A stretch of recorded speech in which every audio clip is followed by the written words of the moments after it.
Hello student, welcome to STK today's lecture.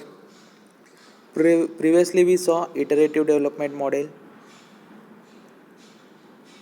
then incremental development model, spiral development model, then prototype development model, then rapid application development model and their advantage and disadvantages. Today we continue with the next model, that is agile development model. So as a name indicate agile development, so in this agile development methodologies are becoming popular due to their dynamic nature and easy to adapt to any situation. So this technology is nowadays this technology is more in use as compared to the other models. So agile HDLC model is a combination of iterative and the incremental process model with focus on the adaptability and the customer satisfaction. So more focus is given to the customer satisfaction and adapt the various changes with the rapid delivery of your software or a product. So these are the main characteristics of agile development model: customer satisfaction, rapid development and adaptability. Then agile gives complete freedom to user to add requirements at any stage of development. So user can add requirement at any stage of development.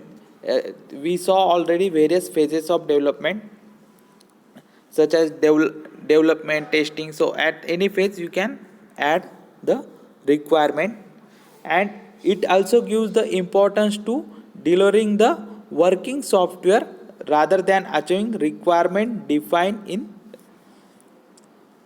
in requirements.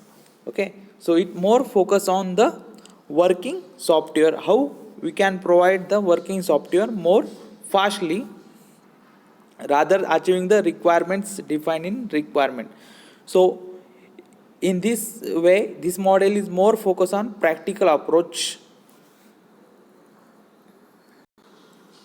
So agile development model is more focused on practical approach rather than theoretical approach.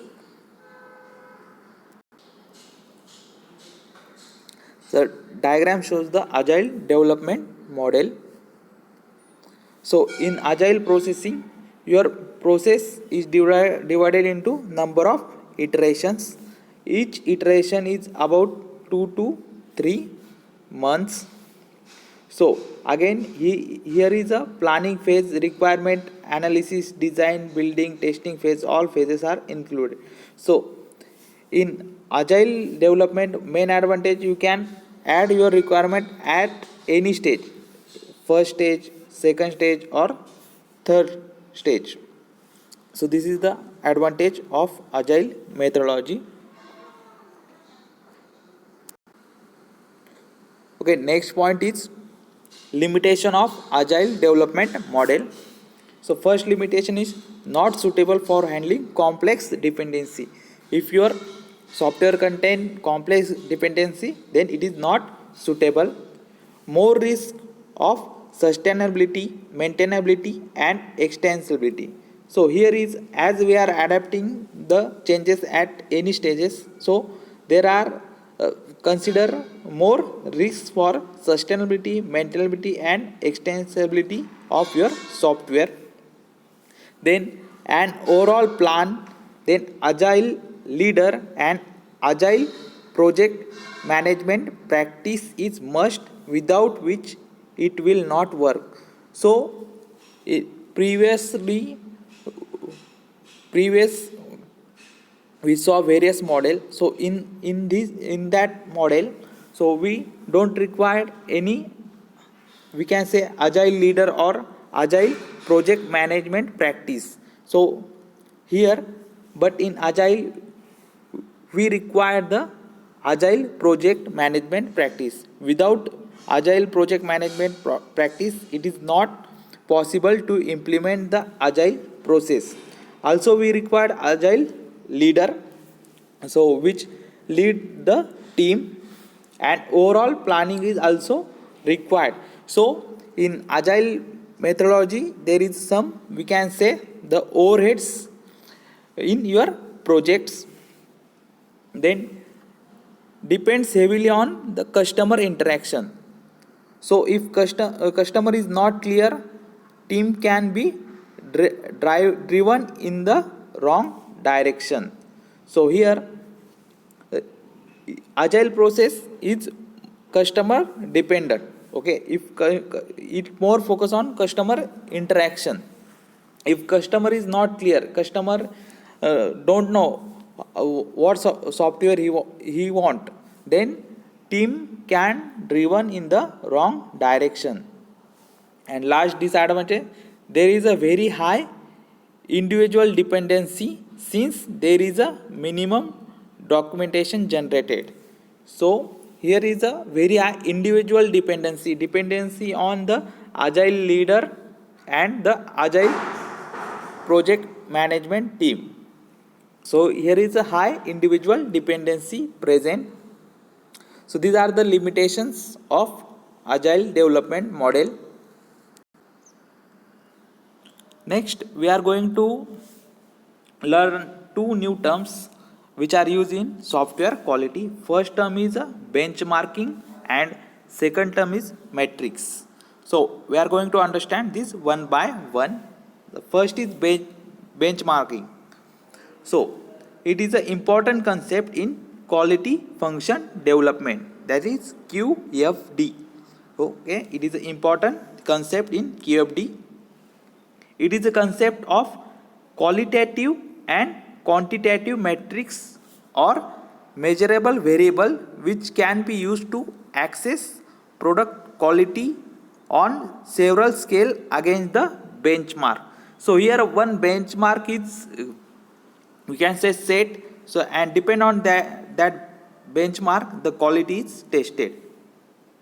So benchmarking include price of product paid by customer. So here are the factors included in benchmarking. First factor is price of product paid by customer, then time required to acquire it, then customer satisfaction, then defects, then attributes and features of products. So these are the factors including benchmarking. So benchmarking means to measure the best practice of leading businesses and learn and adapt them for the use in your business. So by implementing benchmarking, you can increase the quality of your product. Next is the metrics.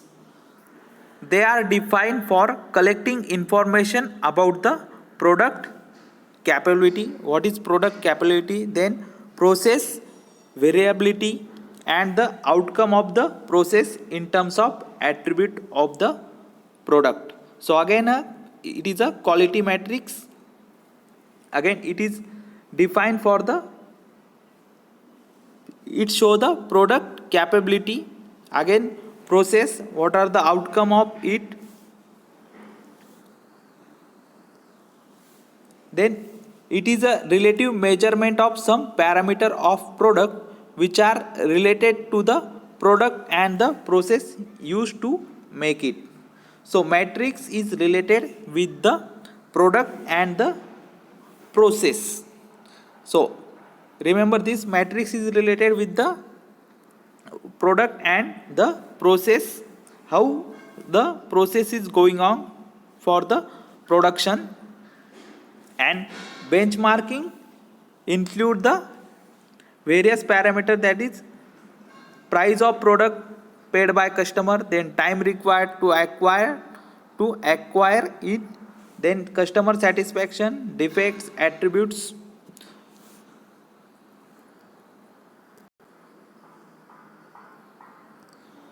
Here diagram show the benchmarking. First is planning, then gather data, then analyze the data, you have to take action, then review the result, what are the result appear, then refine and reiterate it, and again you have to plan. So this is the process of benchmarking.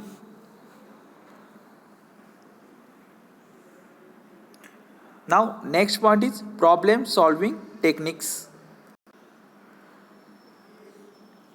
So for any product, to improve the quality of product and service offered to customer require various methods and technique.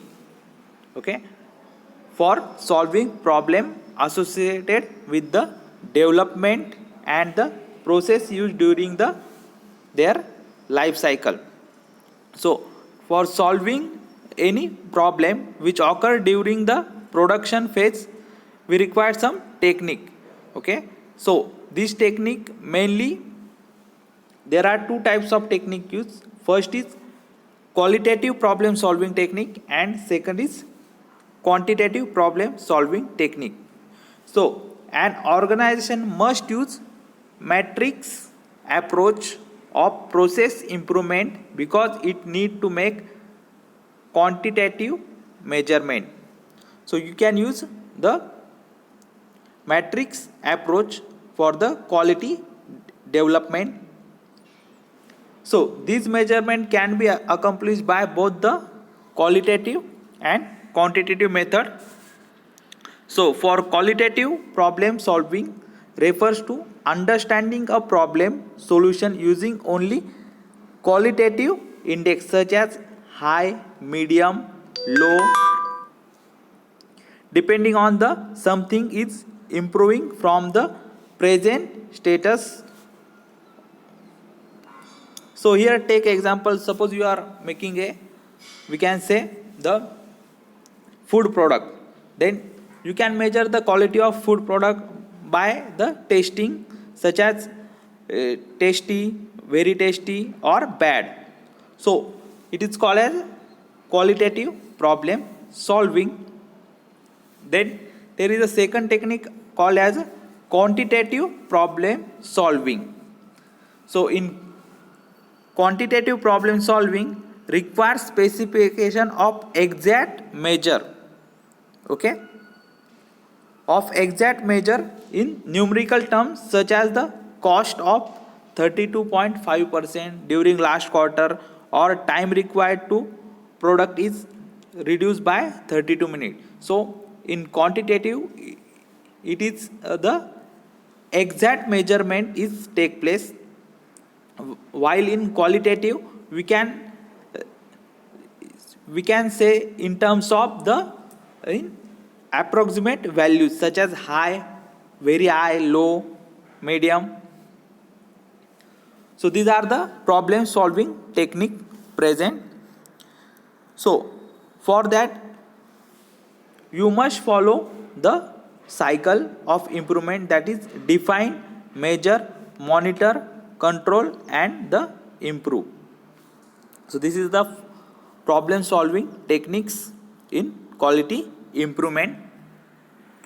So last point today is problem solving software tools. So we are using various software tools for the quality improvement. We are going to see what are the advantage and disadvantage of these tools. So before that there is a one question may be asked.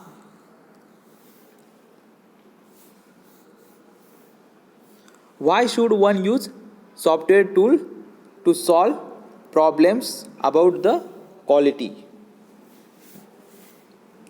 Then tool may be your hardware tool or software tool or physical or logical tools we can use.